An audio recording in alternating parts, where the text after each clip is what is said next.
Salut, je vous retrouve aujourd'hui pour faire des verrines sucrées. Il s'agit du tiramisu Oreo banane qui est une tuerie. Franchement, c'est super bon et vous verrez, c'est super rapide à faire et très simple. On aura besoin dans un premier temps du mélangeur. Ensuite, on va séparer les blancs des jaunes. Donc les blancs, je les mets pour le moment de côté dans un bol. Et les jaunes, je vais les mettre directement dans le bol.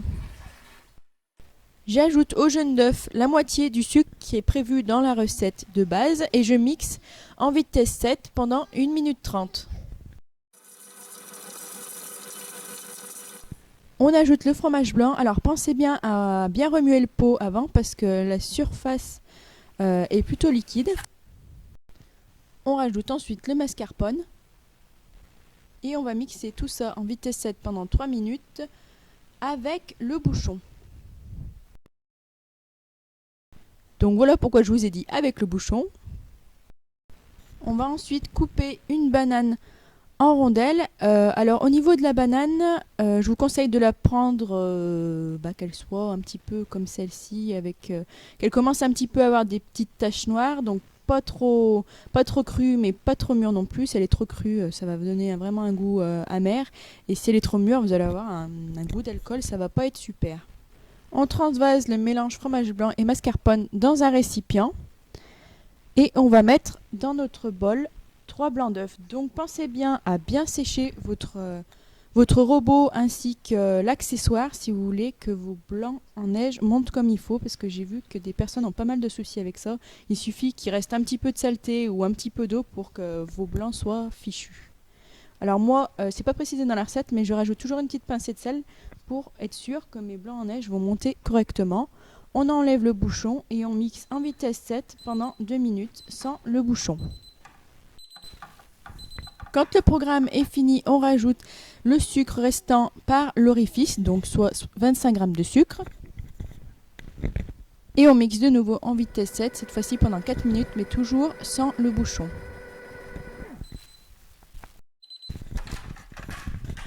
Les blancs en neige ont bien monté, donc on est content.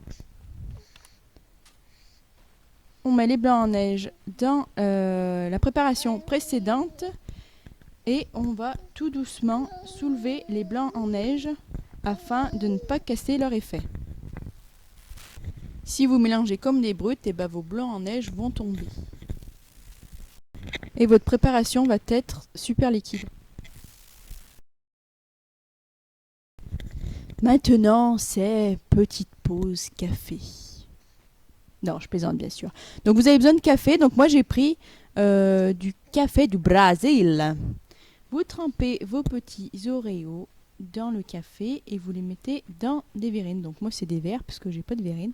Donc l'idéal c'est de trouver des verres ou des verrines dont le diamètre est proportionnel à votre Oreo. On ajoute ensuite le mélange de mascarpone, donc environ 2-3 cuillères à soupe, de telle sorte que ça recouvre votre Oreo. On vient ensuite rajouter les petites rondelles de banane, donc moi j'en ai mis 4. Et on recouvre une seconde fois de la préparation au mascarpone. On saupoudre ensuite de cacao, donc moi c'est du cacao 100% non sucré. Donc voilà, ça c'était la version qu'il y avait dans la recette, mais moi j'ai trouvé ça plus sympa de faire différentes couches. Donc j'ai mis Oreo, mascarpone, banane, encore un Oreo et je finis par du mascarpone. Et la prochaine fois je viendrai même rajouter de la banane. Je finis en saupoudrant de cacao. On réserve ensuite au frigo pendant 3 heures minimum afin que le mélange prenne bien comme il faut et qu'il durcisse. Et pour la petite touche déco, je viens rajouter un demi Oreo. Bon pour les plus gourmands bien sûr, vous vous contenterez de mettre un Oreo entier. Mais bon, c'est vrai que là ça fait déjà 2 Oreos.